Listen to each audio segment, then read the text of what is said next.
चाहे कोई शादी हो या कोई भी घर में उत्सव, फर्स्ट इनविटेशन हमेशा गणेश जी को ही जाता है, क्योंकि प्रथम पूज्य भगवान श्री गणेश ही हैं। आपको पता है ऐसा क्यों है? गणेश जी ही क्यों हैं बुद्धि के देवता? वैसे तो हमें अनेक कथाएं देखने सुनने पढ़ने को मिलती हैं, पर जो मुख्य कथा आती है उनमें से एक ये भी है कि एक बार भगवान शिव और माता पार्वती ने भगवान गणेश और कार्तिकेय जी से पूरे ब्रह्मांड की परिक्रमा लगाने को कहा था। तो कार्तिकेय तो चले गए थे वहां से, पर गणेश जी ने सिर्फ अपने माता पिता यानी कि भगवान शिव और माता पार्वती की परिक्रमा लगाकर कहा कि मेरे माता पिता ही मेरे ब्रह्मांड हैं।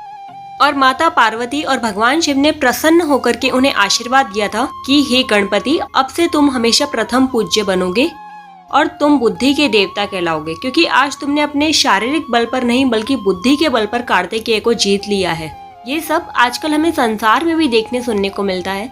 अगर किसी का माइंडसेट अच्छा है तो वो कोई भी काम इजीली कर लेता है। और हिंदू संस्कृति में माइंडसेट अच्छा लाने के लिए गणपति महाराज भगवान श्री गणेश ही ऐसे हैं जो सभी को बुद्धि सद्बुद्धि प्रदान करते हैं। हम सभी को उन्हीं की वंदना करनी चाहिए, स्पेशली फॉर स्टूडेंट्स के लिए भी गणपति भगवान की पूजा करना, गणेश जी की पूजा करना सर्वश्रेष्ठ हमारे हिंदू शास्त्रों में बताया गया है। और श्रीमद् भगवत गीता, जिसकी महिमा में हम जितना कहें उतना कम है, ऐसे महापवित्र ग्रंथ को लिखने वाले भी हमारे श्री गणेश जी भगवान ही हैं। आप सभी को गणेश चतुर्थी की बहुत सारी शुभकामनाएं और ढेरों बधाइयाँ। गणेश जी सभी पर अपनी कृपा करुणा बरसाए रखें।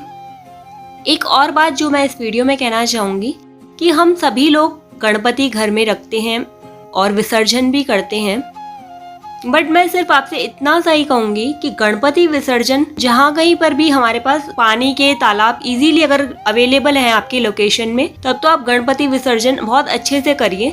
लेकिन जहाँ पानी नहीं है, सूखे तालाबों में बहुत से लोग गणेश जी की फोटोज को फेंक करके आ जाते हैं, ऐसा विसर्जन आप कभी ना करें, क्योंकि वो मूर्ति जो हम तोड़ते हैं उससे हम किसी का कुछ करें ना करें, लेकिन हम अपनी ही हिंदू संस्कृति का बहुत अपमान कर रहे हैं, अपने ही देवी देवताओं का अपमान कर रहे हैं।